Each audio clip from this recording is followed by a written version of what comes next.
Welcome to the Week in 60 Minutes, brought to you by Spectator TV. I'm Katy Balls, the Spectator's Deputy Political Editor.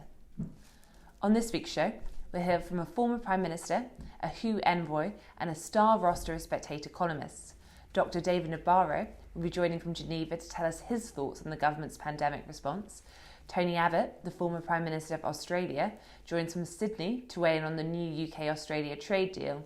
And we'll also be joined by Spectator favourites Rod Liddle, Lionel Shriver and James Forsyth to chat everything from Euros 2021 and what it's like to go abroad these days. Remember to hit the subscribe button at the bottom right of the screen to keep up with the Spectator's YouTube channel for free, and you'll be notified whenever a new episode comes out. But first, we're days away from June 21, but the anticipated Freedom Day has perhaps unsurprisingly been delayed. Was that the right decision? Is actually split opinion in the Spectator offices. I'm joined now by our editor Fraser Nelson, who argues that a delay is no big deal, and Kate Andrews, editor of the Spectator's daily lunchtime briefing, the only roundup of COVID news and analysis that you will need, and she takes a rather different view. Fraser, I hear you've got a slideshow prepared after a few days of disputes in the office over everyone's views. Well, I wanted to show why I changed my mind on this. I mean, for a long time, I was thinking that the data was showing that Britain had the lowest COVID in the whole of Europe, that we had this thing licked. Certainly, the data seemed to show that. But when the facts change, I guess any journalist ought to change their mind. Now we've got the highest COVID levels in Europe, and that's because we've got the Delta variant, whose behaviour is actually very different, just like the Kent variant, the so-called Beta variant, that certainly gave Britain, you might argue, a third wave, or perhaps a second stint to the second wave. But when the facts change, you've got to look at this. Now, what I want to show is what was quite an influential graph on me. It's one we didn't actually run on the Spectator because it's hypothetical. But last week's cover story, we had Philip Thomas, who's a professor of risk management at Bristol University. Now, I've been following his modelling because it's been a lot more on the money than the various SAGE models we've had over the time. Now, he basically asked a question: what if the Delta variant, the India variant, is 50% more transmissible? His modelling showed that when it came to deaths, they would be peaking far fewer than the first wave. So you could certainly say that that was about, in total there'd be 8,000 deaths, about as many as we're getting a week in January, and similar to, in fact, less than your standard flu season. So that was about, obviously all the deaths are tragic, but an exit wave was always going to have these deaths. But what really gave me pause was the graphs he was showing for infections. Now, if the Delta variant was 50% more infectious, those infections would absolutely surge. They'd be way higher than they were in January. We'd be looking at almost 3 million infections a day, perhaps a bit more. Now, every one of these infections would have social isolation. You'd have to stay at home. Your family members would stay at home. Kids being sent home from school. Now, all of this would be happening on the 21st of June when we lifted restrictions. So you'd have this very dangerous juxtaposition of the government saying, okay, we're now free to abolish the last of the restrictions, and then a biggest surge in cases we'd ever seen. Now, I've got a great belief that public confidence is one of the major things that's going to get us back to normal. The government could abolish all restrictions tomorrow, and you wouldn't get traffic in London back to what it was, certainly in the city where I go around right now. You still see restaurants that are half empty. And these are like, in the Wolseley, for example, I was there for breakfast on Monday. The breakfast at the Wolseley used to be something you had to book days, if not weeks in advance. Now it's still half empty, as are a lot of restaurants, simply because people lack the confidence of going out as they once did. Now, it would not be good for confidence if the government were to unlock and then see an absolute surge in cases that the government was struggling to explain. And the biggest question was, how sure can we be that these surge in cases, 3 million cases, will not lead to a bigger spike in deaths than we predicted? And with the Delta variant, we had too little data. We simply didn't know. We didn't know last Friday. We know a little bit more now. The data's going in the right direction. And I reckon in 2 weeks' time, we'll know a lot more. We might be able to say with confidence, with a lot more confidence, that yes, we will be able to stomach 2 million, 3 million more cases, and they simply will not translate into hospitalizations because we've seen the data, we've done the sums, we know that. But when we didn't know that, I couldn't see what was so bad in waiting another 2 weeks, given that we waited 15 months, to get that more information and to be able to come up to prepare the public for the exit wave. And I was arguing months ago in my Telegraph column that Number 10 needed to start talking about the exit wave that was inevitable after lockdown ends, so people would have the confidence.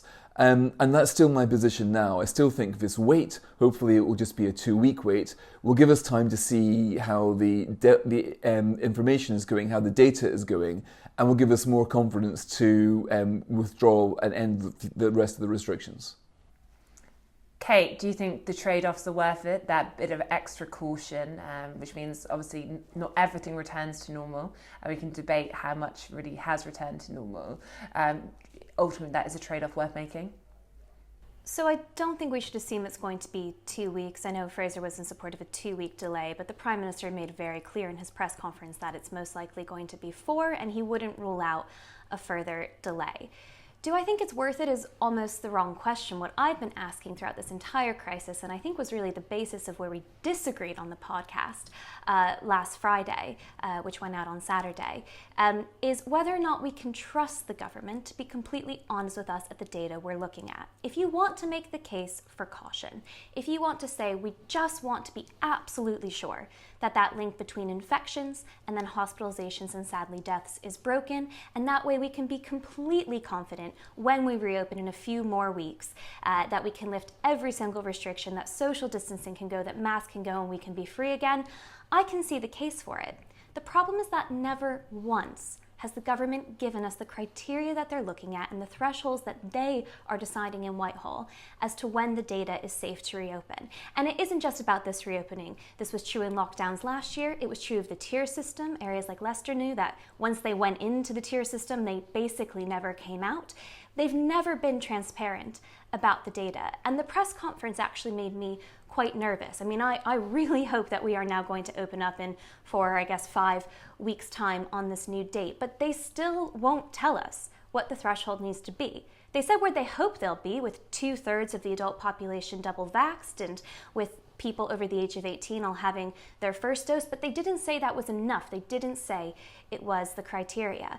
And I just am not as optimistic or as forgiving of the government as Fraser has now quite dramatically, in a relatively big reversal, decided to be, because we heard it was 3 weeks to curb the virus last year, then it was 12 weeks to turn the tide, I think. Then in the summer we were told the autumn was looking good, then in autumn we were told that Christmas would go ahead, and then at Christmas we were told that February would be looking great, and then in February we were given a roadmap that didn't get us out till the summer, and now we're delayed again. And I know that there are a lot of factors along the way that change calculations. Fraser is right. When the data changes, you should change your mind. The problem is that we don't know what the data is. They still are not being transparent about what they're willing to tolerate.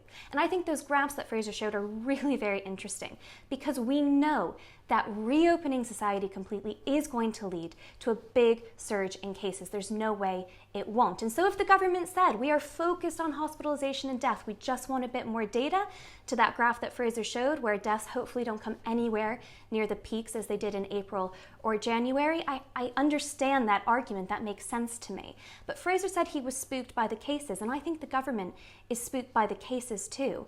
And if they're not following hospitalizations and deaths and they're following cases, we're in a very difficult position where we're going to see cases go up, and yet they don't want to see cases go up. And that means that it's going to really be tight as to when and how we get out of this. And the R rate is now thought to be around 1.4, 1.5, 1.6. It's already spreading. Delaying this by 4 weeks very likely means that whether we come out on the 21st of June or we come out on the 19th of July, there's a very good chance that cases will still be going up, as will hospitalizations and as may deaths. And so it's going to be a difficult argument to make at any point. And the fact that they more or less chickened out making the argument now and have delayed it by 4 weeks, it's worrying to me. I mean, I hope they're gearing up to make it. They may well be gearing up to make it, but I just can't have the same level of optimism because they're not telling us what data they're following. And if they were willing to do that, I think a lot of people, myself included, would be more sympathetic to the decision that they've made. Fraser, we have had Michael Gove this week in various broadcast interviews, not just saying he is pretty confident, though not too long ago. Apparently he was saying he would bet on June 21st, but also being pressed on how many deaths would be acceptable a day from COVID, and ultimately suggesting that from July 19th, the government is just going to have to live with it. Do you believe him? Do you think that when the government talks about a terminus date this time it is different? I'm afraid to say I don't particularly believe, look, I believe they mean it when they say it. I believe Boris Johnson meant it when he said this time last year that it would be over by Christmas. I mean, that's the problem with Boris Johnson. He hopes for things, and he overspeaks, he overpromises, and you end up being very disillusioned. I can completely understand why Kate is disillusioned after having the goalposts moved time and time again. I can see why people are disillusioned after being given these sage scenarios. Back in the Halloween press conference on the 31st of October, we were shown a scenario of 4,000 deaths a day, way out of kilter to anything that was even plausible back then. And so I can see why you might think, well, look, there's always going to be a new variant, there's always going to be a new risk. We're not going to really take any of this new stuff seriously. But I think the Delta variant genuinely is different, genuinely is more infectious, and we genuinely do not know its dynamics yet. But we are learning every single day about this. In 2 weeks' time, we're going to know a lot more. Only a few days ago, for example, we found out that the vaccines are actually very effective against the Delta variant. We didn't know that when Kate and I had a discussion last Friday, but we now know there are basically the Pfizer's like 95% effective for hospitalizations against Delta variant, and for Astra, 71% in the first dose and about mid-90s for the second dose. Now, this is the sort of information that you need to make be more confident when you reopen, and that's what I'm talking about, just waiting another couple of weeks to get that data to say more with confidence. So I am not, if I was, it's funny, when you try to work out, do I support the extension, am I for or anti-lockdown, I don't think anybody can really be doctrinaire on this. There are certain, for example, I backed the first lockdown because I thought, given how little we knew about the virus, hunkering down made sense for a while. I thought it went on for far too long. I think the government deeply worsened the damage on the economy and society by not reopening last summer earlier, not reopening the schools when it could. So throughout all of this, I guess like all of us, we try to look around and make sure that we're not blinkered, we're not locked into any one position, that we do look at the changing situations. And I guess these are very difficult situations the government's making every time. Very difficult indeed. There are lives to be lost on both sides. It's a balance of risk. And I guess what we can do is think, well, if that was my decision, what would I do? And when I was talking to Kate last Friday and when I'm talking right now, I know what I would do if it were up to me. I would want to wait for a couple of weeks because I think the data is coming very quickly. And I think there is a case to be made saying, right, we are going to have an exit wave. It's better we have it in the summer than we pile it upon extra cases in the winter. But this could be quite a big wave. For example, right now, if you get pinged by the NHS, you need to self-isolate for 10 days or 2 weeks. Now, in America, if you've had the virus or if you've been double vaccinated, you don't need to self-isolate. They don't think you're going to be infectious. But if we're going to have 3 million cases in Britain, if that's a scenario that we're looking at, I don't know how many more millions of people are going to be pinged by the NHS app and told to stay at home. The government needs to start thinking about that right now. So I do think that the Delta variant is something which it has really changed the calculations. It's not too much to ask, I think, for another couple of weeks. Now, sure, the government might keep us stringing on. I might be joining Kate in demanding in 2 weeks' time that the government does go ahead and do a full reopening. But right now, I'm trying to keep an open mind.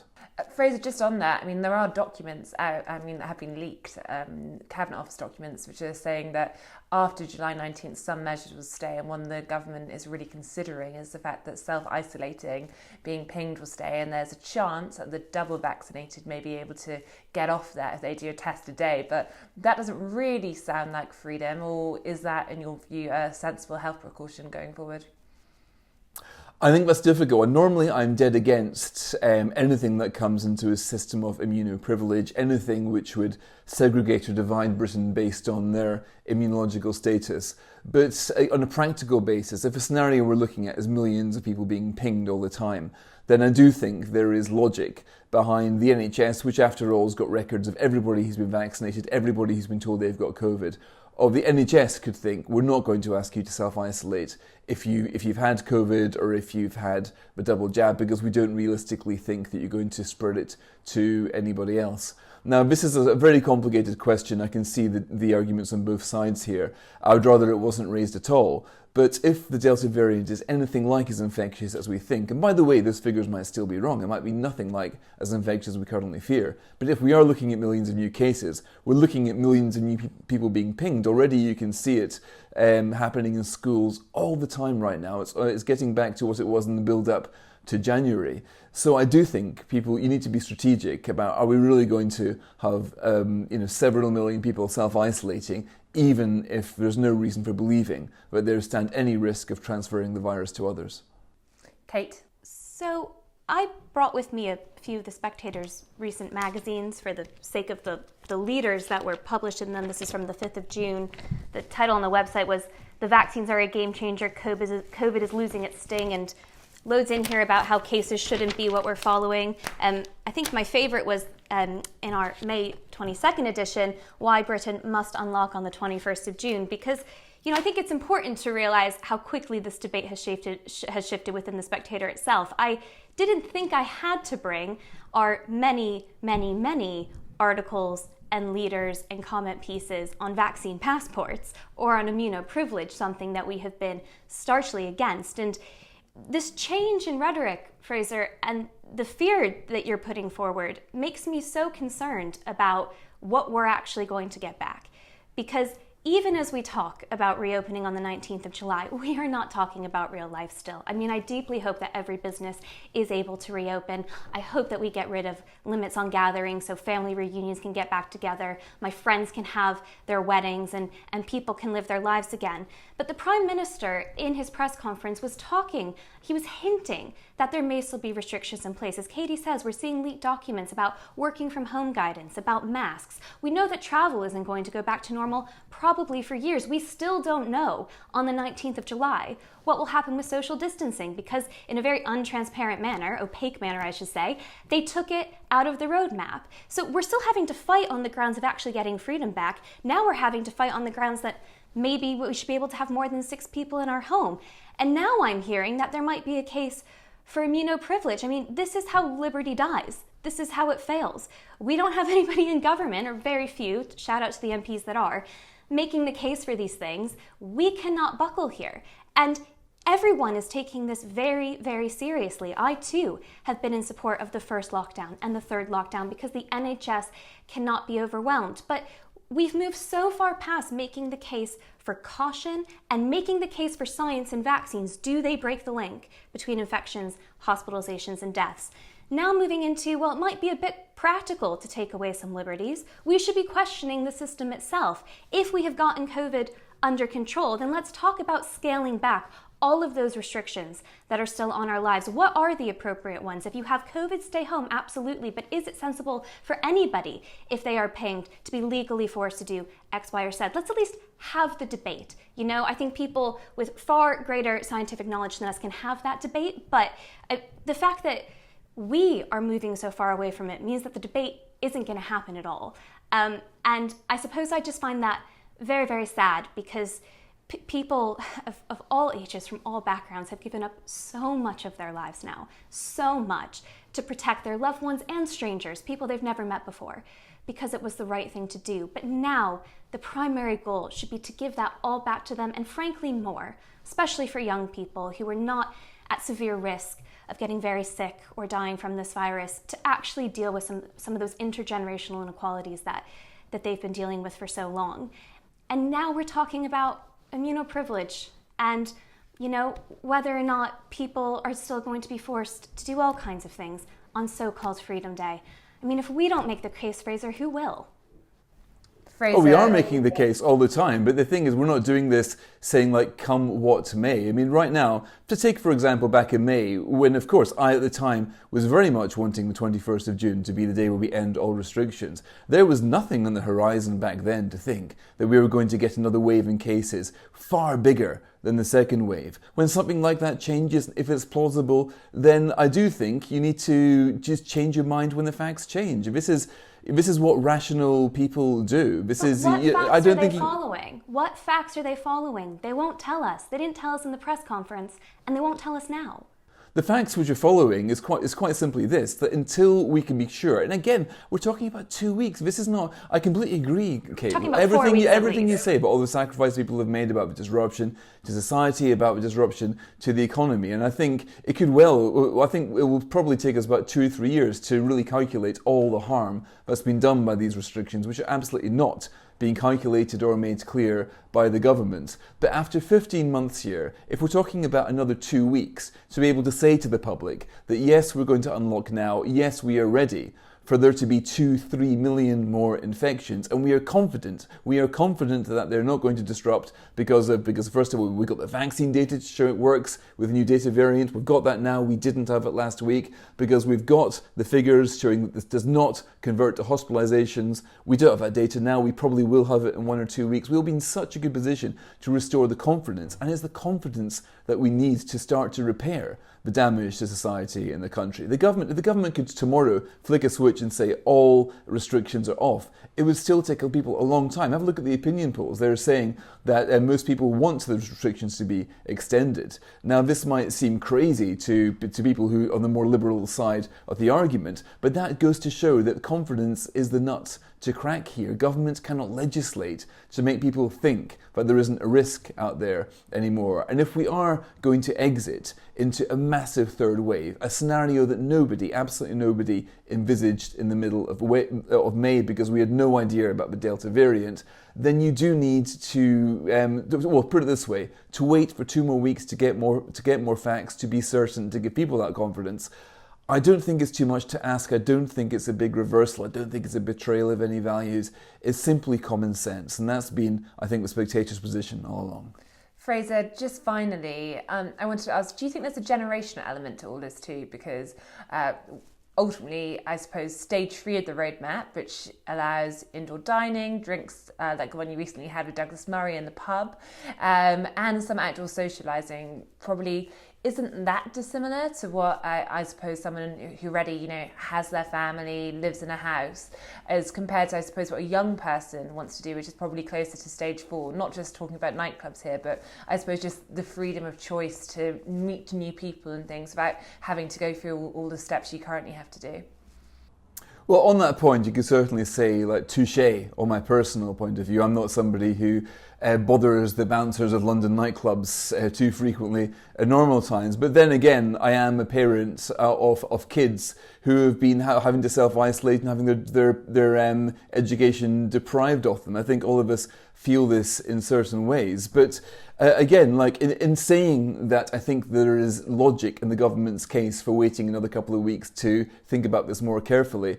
I don't think I'm doing this from selfish point of view. I could try to x-ray my soul here and work out, is there something about this lockdown that I like? No, I absolutely hate and despise this lockdown. It stops us getting people back here together at the Spectator. It stops us seeing the readers that we'd like to see. There's so many things which I think are vital, for what the Spectator does, and that's in a sort of professional capacity. But for what we as a society do, there's so many things and other things, I won't bore you and list them, that I would like to do. I would love to go back to see my in-laws in Sweden. It breaks my heart that I haven't seen them for 18 months. I'm probably not going to see them this summer at all. My kids will not be able to practice their Swedish. Everybody has got a story of how this lockdown has disrupted them. It's certainly true that people of my generation, who basically own their own home, who've got a family, who've got a garden, the lockdown has affected people like that a lot worse, a lot less but it's affected either those affected by the virus, who are most likely to end up in hospital or have lived the last 18 months in fear of going to hospital, and it's affected a lot less than the younger people who, for example, haven't been able to do internships, have been robbed of the education which they need. In my view, the schools should never have been closed in this country. So yes, there is a generational aspect. And my generation, people, I guess, people in their late 40s, middle-aged people who are married with houses and families, perhaps it's affected us less than everybody else. But I like to think when most people say what they want for lockdown, not just for that, but for the society, they try to think for the country as a whole. Now, for a country as a whole, I fervently want us to be able to make the recovery that Israel's been able to make.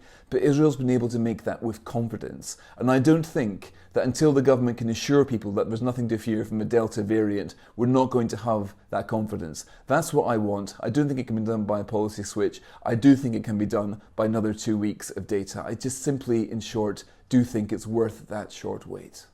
Kate, you get to have the final word.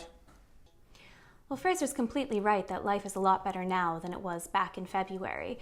And I know that he's following this data closely, as we both have been doing throughout this crisis. And if he were making the decisions and making them based on caution around hospitalizations, I feel quite good about that. I would have that confidence that he's describing. The problem is that he can't, and apparently no minister who's actually responsible for telling myself and our viewers, they can't tell us what data they're following. They won't tell us what data they're following. And there's a confidence that's lost with that as well. We cannot downplay the pain that will be caused by this month delay. UK Hospitality expects that it will cost that sector £3 billion. You know, we may be able to go sit in a restaurant, sit in a pub and have a nice time with a friend, but a lot of these places that are open aren't able to turn a profit. They're just struggling to get by. For the tourism industry, which relies on those summer months, a huge chunk has been taken out, and they lost so much last year already. But isn't that about confidence, Kate? It's about confidence. I mean, that's the thing. I mean, to get confidence, you do need to be able to persuade people that Delta isn't going to be the threat, which most people, whether you and I like it or not, most people think that it is going to be that threat. And as we've discussed, I take that very seriously, but I'm not at all convinced that in 4 weeks' time, the government is going to be in a stronger position to build up that confidence when I suspect, because of where the R rate is now, cases and hospitalizations will be rising. But the major point I want to make here is that regardless of whether you want to be more cautious, a bit more bullish, I think there's strong arguments on both sides. And in fact, I really do sympathize with that cautious argument. Make sure that link is broken so we never have to do it again. We're not being given that information. And meanwhile, people are missing out on major life experiences, and they matter. They're struggling to keep their businesses afloat. They're not able to get married. They're not able to meet somebody new. If you had told us 2 years ago that a month of our lives was going to be locked down, we would say that is absolutely horrendous. But people, as Fraser said, do care about others. They care about society. So we've done it on and off for 15 months. We cannot take that out of context. An additional 4 weeks is on top of 15 months of already doing this. And it is reasonable not to say press the button and open everything, not to say do what you want, it doesn't matter anymore, but to ask the government, what data are you following and what do you need to see? What are you looking at? Not what Fraser quite rightly is looking at, not what I'm looking at for the COVID email. What are you looking at to open those doors? And they still won't tell us. Thanks, Fraser. Thanks, Kate. If you enjoyed the insight from Kate and Fraser, remember you can get more where that came from by subscribing to The Spectator. Go to spectator.co.uk/TV offer to get 12 weeks of £12 plus a £20 Amazon gift voucher. Now, July 19th is the new June 21, if it does go ahead this time. What will life look like then? What does Freedom Day mean in practice? I'm joined now by David Nabarro, the WHO's envoy for COVID-19, to talk us through how he sees the pandemic progressing. David, thanks for joining us again on the show. It's been several months since you were last on, and back then you made the point that government should not use lockdown as a primary means of controlling COVID-19. So what do you make of the government's response in the months that have followed?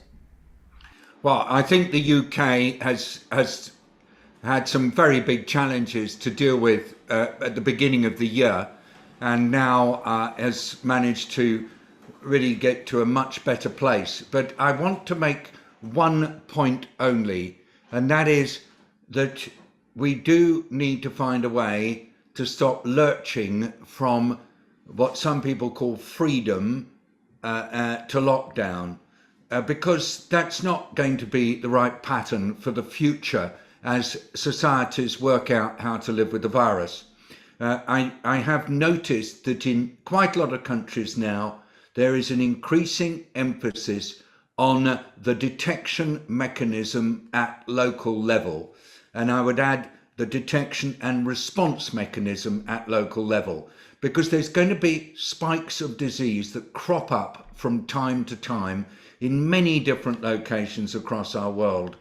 And in order to deal with those spikes, you need to be able to detect them and then to suppress them really rapidly and robustly before they build up into big surges and then actual explosive outbreaks that overload the health service.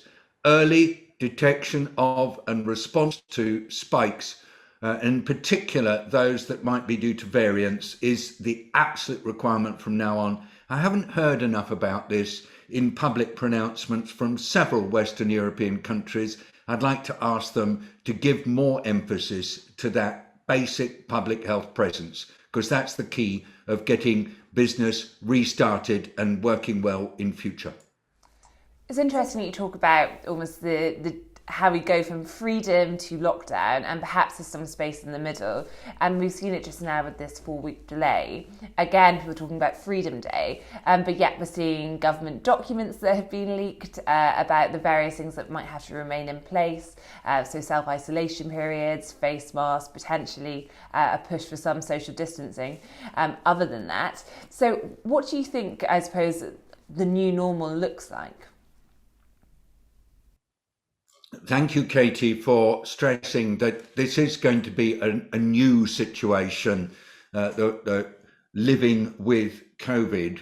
And I do find more and more commentators are beginning to put their heads into this. First of all, the whole purpose has to be to make sure that life can go on in a way that suits all segments of society, whilst at the same time the virus is kept back and prevented from coming in and actually damaging communities. So that does mean continuing with certain activities that will make it hard for the virus to spread. If I had my way, I would say continue with physical distancing and face masks as much as possible. Just maintaining that 1 meter plus distance between people, especially if they're together for long periods and especially if they're in confined spaces. That's where this virus tends to spread. And could we continue, please, also with face masks? I know that for some people they are really offensive, but they make a huge difference to the capacity of the virus to jump from person to person. Can we keep isolating when we get sick? And can we maintain good hygiene? Just doing those 4 things would make a massive difference. And then the extra thing we've got now is vaccines. And I'm saying use the vaccines for what really is needed most urgently, and that is protecting the people who are likely to die or suffer extremely if they are exposed to the virus.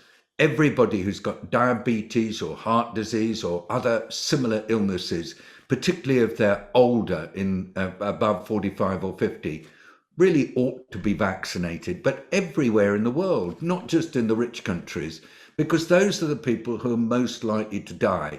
And it's this approach of looking at what people need, what public health systems should be doing, and the best way to use the vaccines that I'm trying to encourage, because if we could do it in that sort of strategic way, then I think we would get on top of this virus, as not just as Britain, but as a world. I suppose picking up on something you said then about ultimately measures that we might need to keep for longer, perhaps past our new date of July 19th. You talked about the 1 meter plus rule. If we have double jabbed, most of the vulnerable, if, most 18-year-olds by that point have 1 jab, do you still think those measures are going to be necessary? And can you imagine a time when you don't think they will be? Is that, in a few months' time, or is that once the whole world has been vaccinated? Well, I mean, my advice to everybody, just simply based on my own feelings, having done public health work for some time, is don't rush. Britain and other Western European countries has done remarkably well, managed to get the numbers of cases really down, relieving the pressure on the health system, reducing the number of people with long COVID. It's great. But don't rush for this freedom. I mean, for a start, I don't like this appellation Freedom Day that was applied to June the 21st. Because to be free to be able to mingle, to be free to be able to go to events, be free to be able to travel again, actually requires a measure of collective responsibility, discipline, and really good public services. Now, and that means that for me, freedom comes with organization. Freedom comes with commitments. Freedom comes with integrated action. And it's so not just going back to everybody can do what they like, nobody needs to worry about this virus, because that just does not make sense to me. The virus is very much here. The virus is mutating all the time. The virus's mutants will be able in some way or other to break through the defenses that are given to us by these wonderful vaccines. So freedom is actually going to be available to us if we go on being super respectful of this virus and if we invest in the systems needed to keep it at bay. And the final thing I just wanted to ask you is, since we last spoke, there has been a lot in the media about where the virus originated from, the Wuhan lab leak, and I just wondered if, from your perspective, your opinion of this had changed, or what you thought at the moment. Thanks very much indeed. I've been involved, Katie, in trying to work out the origins of viruses that are causing diseases in humanity before. And I just have to say, you very rarely find out the actual moment when the overspill occurred. And so it therefore means that it's super hard to find the event that led to the virus appearing. There are 4 hypotheses that have been talked about, both within the World Health Organization and within a number of the countries that are trying to understand what goes on. I would like to encourage continued research to explore these hypotheses. It's perfectly doable, but I think that it may well be months, perhaps even years, before there is greater clarity on the origins.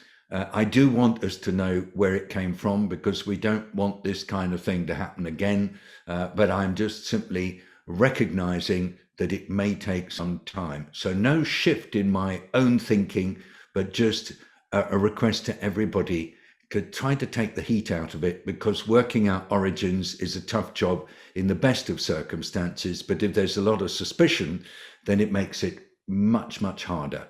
We all need to know where it came from, and we need to approach it with as calm a head as we possibly can right now. Thanks for joining Spectator TV, David. It's not just June 21 on Number 10's mind. This week, the government has been celebrating its first bespoke post-Brexit trade deal. The arrangement with Australia is seen as a coup for global Britain. But it wasn't long before detractors criticised that it would put British farming under unfair competition. So, should Brits be welcoming the deal? I'm joined now by Tony Abbott, advisor to the UK Board of Trade and the former Australian Prime Minister, as well as James Forsyth, the Spectator's political editor. Tony, you've been pushing for this deal for over a year, so did you celebrate when the news came through? Absolutely. Like just about every other Australian, I see this deal as restoring a relationship that should never have been broken back in the 1970s, when Britain joined what was to become the European Union. Britain and Australia have always been family, and always should be family, And this deal is a way of re-establishing the kinds of family bonds that we always had and will now have again. James, from the UK perspective, how big a deal is this? Because we've heard a lot about how, it actually won't have a huge impact on the economy in terms of growth, but is it more a political triumph? I think there are three big implications of this deal. The first is if the UK couldn't have signed a free trade deal with Australia, a country which is also governed, English-speaking country governed by a centre-right government, it would have been very hard to see who on earth the UK was going to sign a trade deal with. So that's the first significance. The second is I think this puts the UK on course to join the Comprehensive and Progressive Trans-Pacific Partnership, big trading bloc centred around the Pacific Ocean, and I think the particular significance of that is if the WTO becomes fundamentally unworkable because of tensions between China and the West, I think groups like CPTPP are going to be what countries fall back on. And then I think the third significance of it is that I've always thought the domestic politics of a US-UK trade deal are very difficult. But I think after the midterm elections, you might see the Biden administration look at taking the US into CPTPP. And so I think in a way this perhaps paves the way for that deal as well. Tony, when we're looking at the pros and cons of this deal, one of the points of controversy here in the UK and the build-up has been on agri-food, on Australian farmers. There's been some kickback. In the end, a deal has been agreed, but there is a 15-year wait. At times, were you worried the protectionists might stop that in the UK? Look, I was certainly a little dismayed at the level of protectionism in some corners of Britain. But look, every sectional interest is effectively a vested interest, and vested interests will always put their pitch. But in the end, I was confident that the good sense of the British people and the good sense of the Boris Johnson government would prevail. The important thing to remember is that this deal is better for both countries from day one. From day one, Australian goods and Australians will have better access to Britain, and British goods and Britons will have better access to Australia. Tony, is there anything in the deal that you think Australia would have been reluctant, the government, to sign up to? Because there are various commitments on climate change that the UK side pushed for and appeared to be in it. Katie, look, obviously we have yet to see how the thing is elaborated in writing. But my understanding is that the UK government and the Australian government have agreed that further commitments, if any, on emissions reduction will be pursued as part of the COP process. Now, as you know, I'm not an emissions zealot. I would like to see emissions restrained and, if possible, reduced, but I certainly don't want to see economies turned upside down and impoverished in order to do so. I certainly think that there's a lot of overblown rhetoric when it comes to climate. That said, I am a conservationist. I want to see the highest possible environmental standards, the highest possible animal welfare standards, the highest possible labour standards. And I think any Briton that knows Australia would realise that we are all conservationists at heart here. We certainly don't mistreat our animals, and Australian workers get a fair go indeed, as indeed should be the case in Britain. You see, it should be very easy to do a deal between two countries that have such comparable attitudes and such comparable living standards, and that's why it was very important to get this deal done, and why it's very important that it was such a comprehensive and high quality deal. So after wading through a bit of unnecessary argy-bargy behind closed doors, that seems to be where, thanks to the good work of Dan Tehan, the Australian Minister, and Liz Truss, the British Minister, and of course our respective Prime Ministers, Scott Morrison and Boris Johnson, that's where we've got to. And James, I suppose just quickly a final question or two. Do you think that climate change could be a point of, conflict between the Australian government and the UK government? Because we know the two sides have a lot in common, but Boris Johnson is pushing very hard on his net zero on COP26. We've just seen that G7. So is that going to be something to watch out for? Look, I think if you want to phase out coal, Australia is one of the countries you need to persuade of the merits of that. I think that this is going to be a major part of UK diplomacy, and I think you saw at the G7 summit in Cornwall, the importance that Boris Johnson placed on it, and also the fact that the UK's integrated review describes this as one of if not the UK's foreign policy priorities. I think the interesting question is, to how much, to what extent there are kind of coalitions that are willing on this, and to what extent that you do everything through the UN process. Look, if I could just, Katie, if I could just make a point here. China is by far the world's biggest emitter. China produces something like 30% of global emissions. China is not promising to reduce its emissions at all over the next decade. It's promised to get to net zero by 2060, 10 years after Britain and other countries. And to be honest, China's promises are not reliable. China's emissions have gone up by almost 100% over the last 15 years. China is absolutely relentlessly dedicated to making itself stronger vis-a-vis the West. And we need to be extremely careful about doing things that are going to make us weaker vis-a-vis China.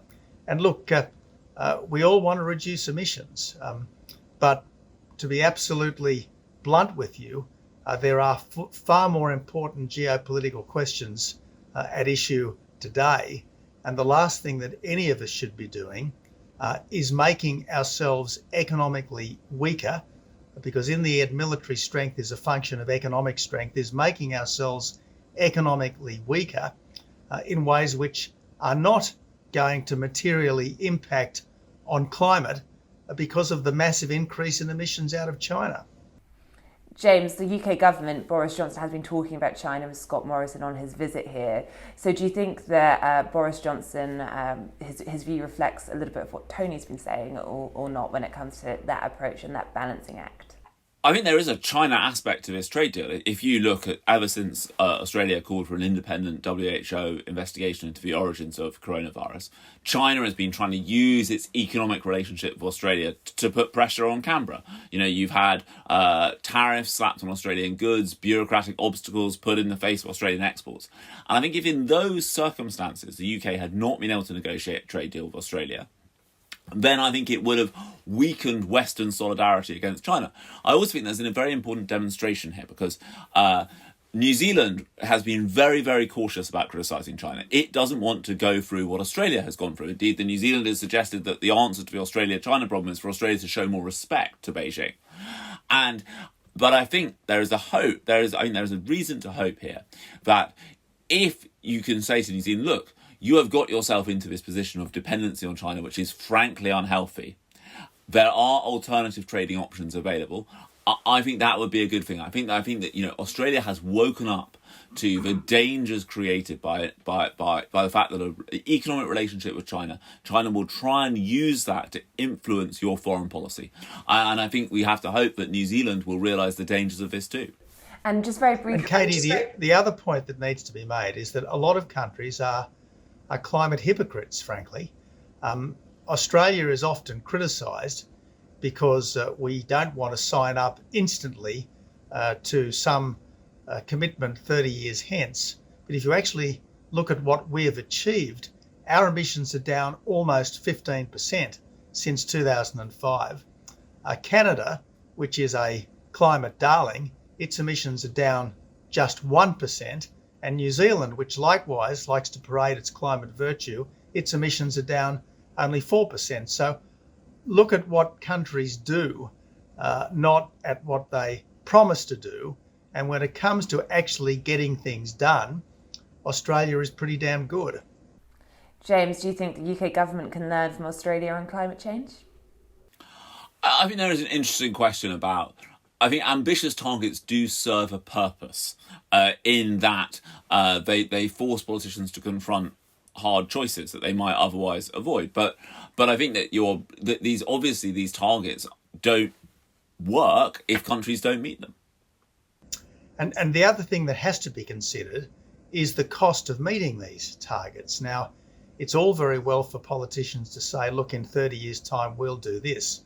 But they won't be held accountable for the costs of actually meeting those targets. Their successors, 2 or 3 generations, political generations later, will have to do all of this. And while all of us want to get emissions down as far and as fast as we can, there is a very significant cost to all of this in terms of jobs in more traditional industries, in terms of the extra cost of redundancy to renewable power, and none of this can be discounted.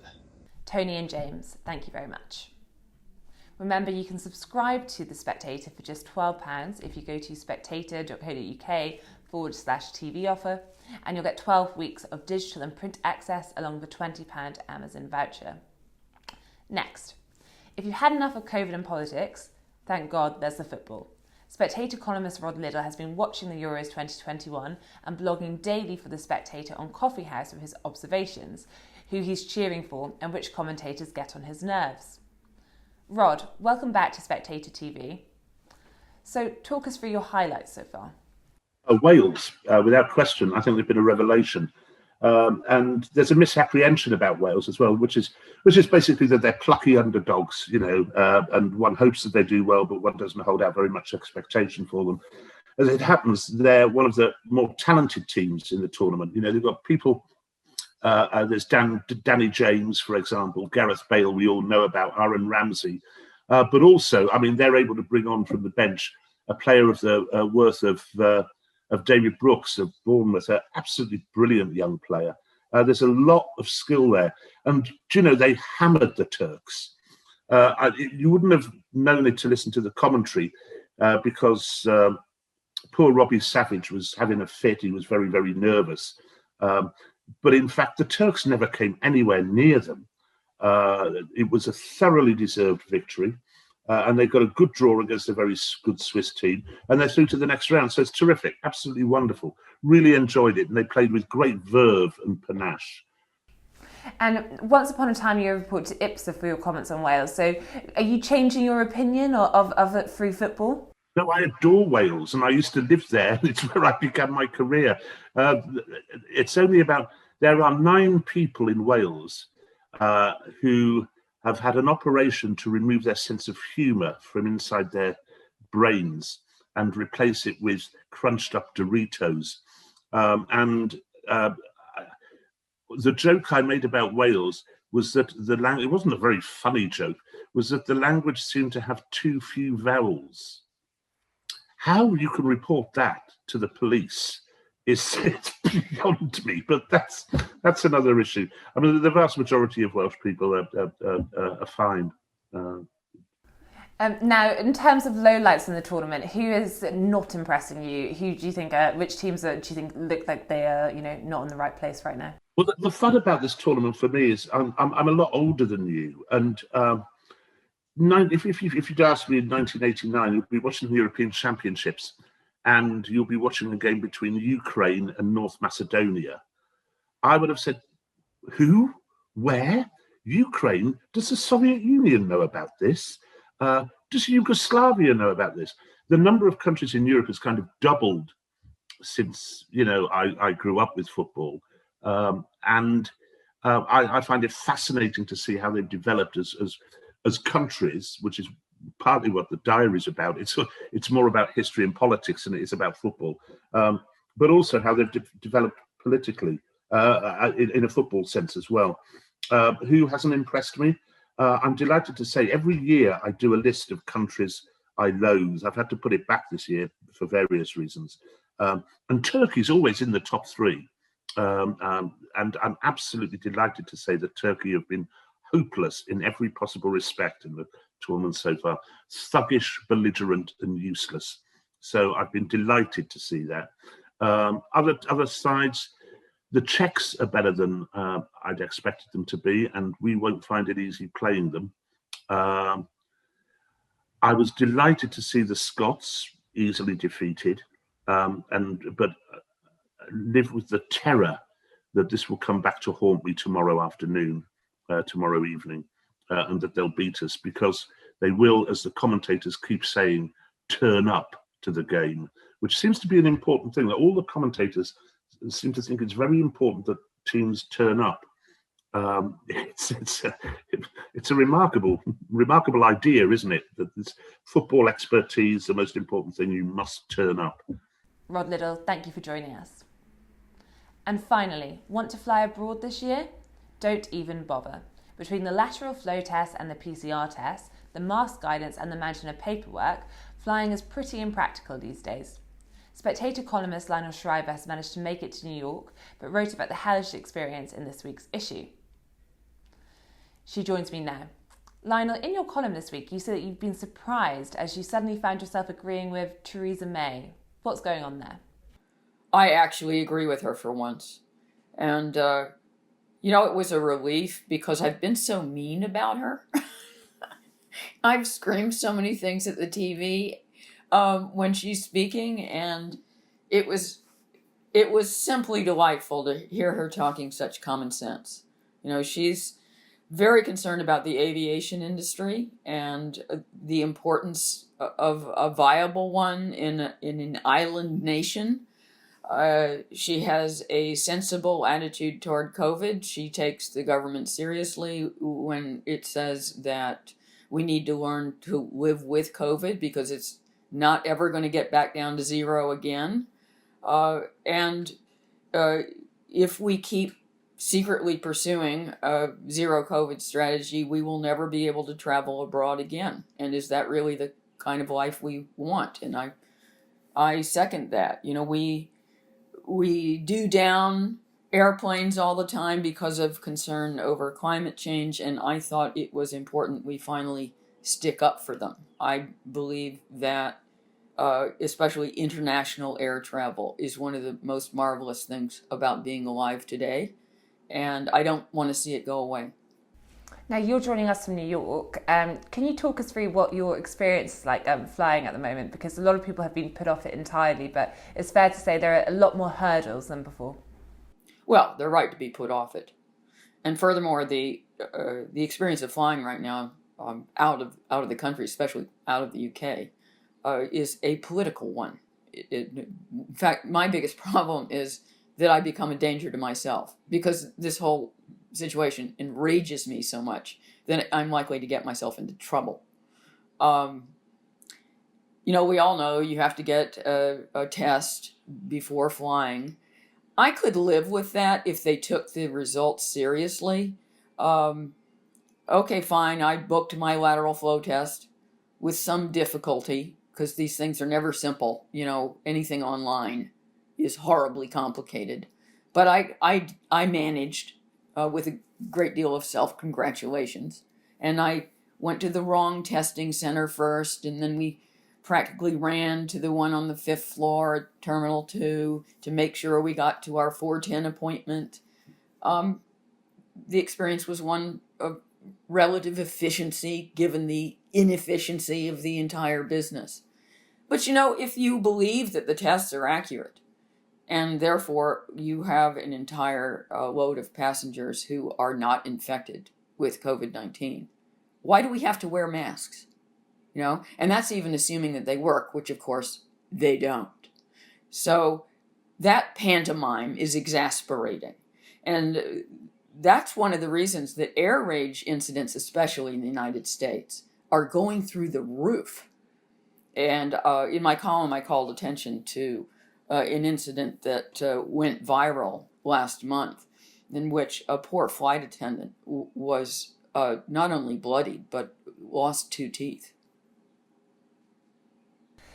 Now, the debate in UK government is ultimately pushing towards harder border restrictions than any easing. There are no countries added to the green list on the latest update. few expect there to be next time. And I think there seems to be this argument developing that actually tighter borders, particularly to countries like New Zealand and Australia, means greater domestic freedoms. It's what several cabinet ministers are pushing.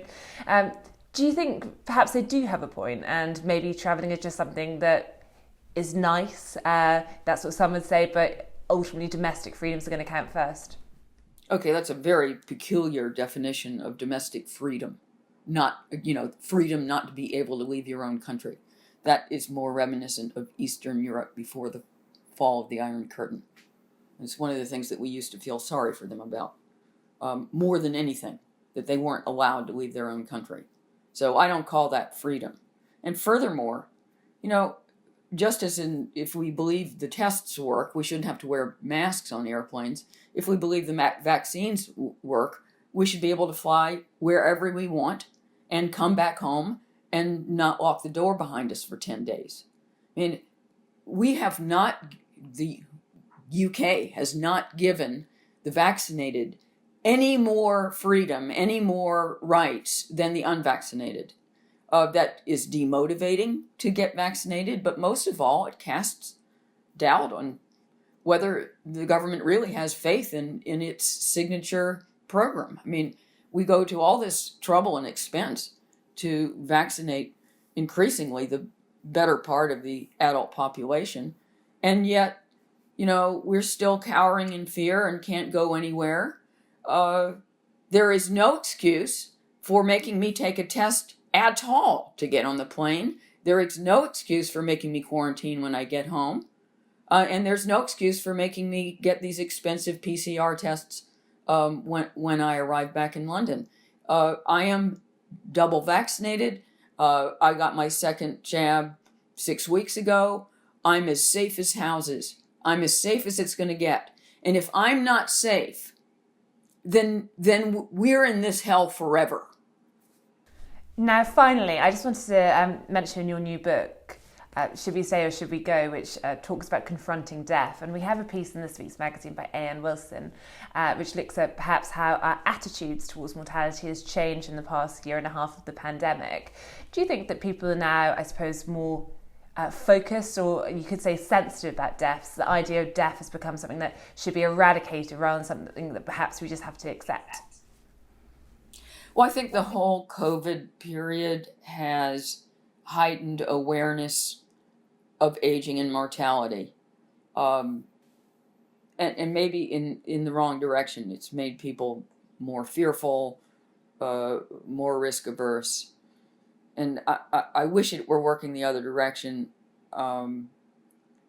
If there's any lesson in my new novel, which I hope is mostly just an exercise in sheer entertainment, then it's that we need to be more intentioned in relation to the end of our life, and to apply the same kind of intention to our old age and inevitable death as we do to the other parts of our lives. I mean, we plan to be whatever when we grow up. We make decisions about marriage and family. We have a sense of direction. It's often subverted, but we just don't want to think about the last bit. And the pandemic has forced us to think a little more about the last bit, because it's been up in our face in broadcast newscasting. And to a degree, if we apply that greater awareness in a positive way, that's not a bad thing. If we instead just become more and more terrified, well, that's just a formula for not just living and then dying, but not living at all. Lionel Shriver, thank you very much. And thanks to all of our guests on this episode, and to you for watching. As ever, if you have any feedback, please email at SpectatorTV@spectator.co.uk. We do read all of them, even if we may not have time to get back to you. And a final reminder, if you enjoyed the discussion today, why not pick up the magazine or read us online? You'll get more of the same intelligent contributors, fresh topics and insightful analysis without bumping into a paywall. Just go to spectator.co.uk/voucher to subscribe, 12 issues for £12, and you guessed it, a £20 Amazon gift voucher. Thanks for watching Spectator TV. See you next week.